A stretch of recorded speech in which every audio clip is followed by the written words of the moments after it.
where they are born again, where there is a new life.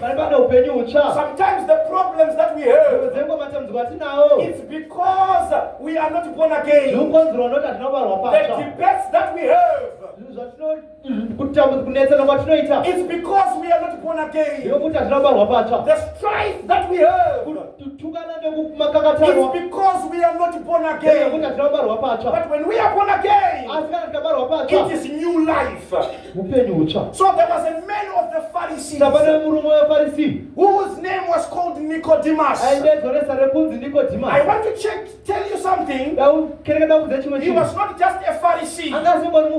He was a ruler of the Jews. It means he was part of the Sanhedrin Council. Are we together, church? He was part of the denomination. She was part of the church, which was called the Pharisees. And I want to tell you what a Pharisee means. If you go to the Greek or to go to the Aramaic, Pharisee means set apart and separated. So these are people that were not unbelievers. They believed in God. And when they believed in God, they separated themselves. Are we together, church? So they separated themselves. And when they separated themselves, they wanted to be clean on the word of God. Are we together, church? Because the word of God, it calls for a total separation. When you come to the word of God, there must be a total separation. Just like the children of Israel, when they were in Egypt, God called for a total separation. So even in this world, there must be a total separation. So we've got these Pharisees. They were totally separated. They started this denomination after the second building of the temple.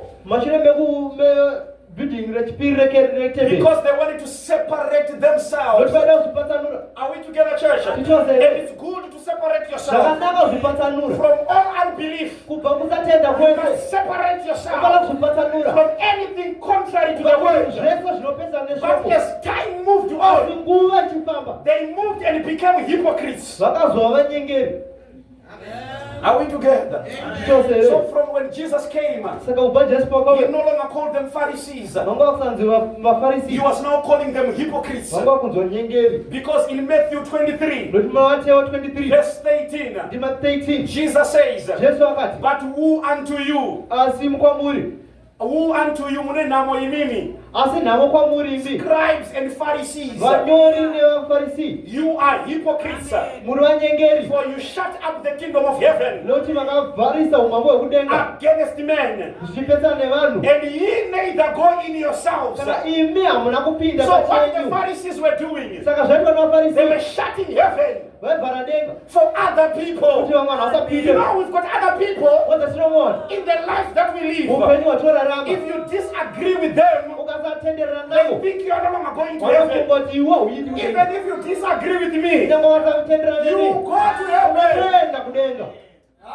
Are we together, church? So the Pharisees would close heaven for other people. Are we together, church? It's not only message believers that are going to heaven.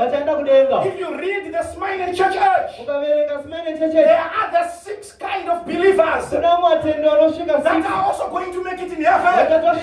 So you are not supposed to close the heaven. Heaven must be available for everyone, no matter what condition. Remember, Israel was closed for everyone. But Rahab the harlot is now part of the history of Israel. So the Pharisees would take heaven, personalize heaven, and say everyone that does not come to our church is not going to heaven. If you meet someone like that, they are automatically a Pharisee.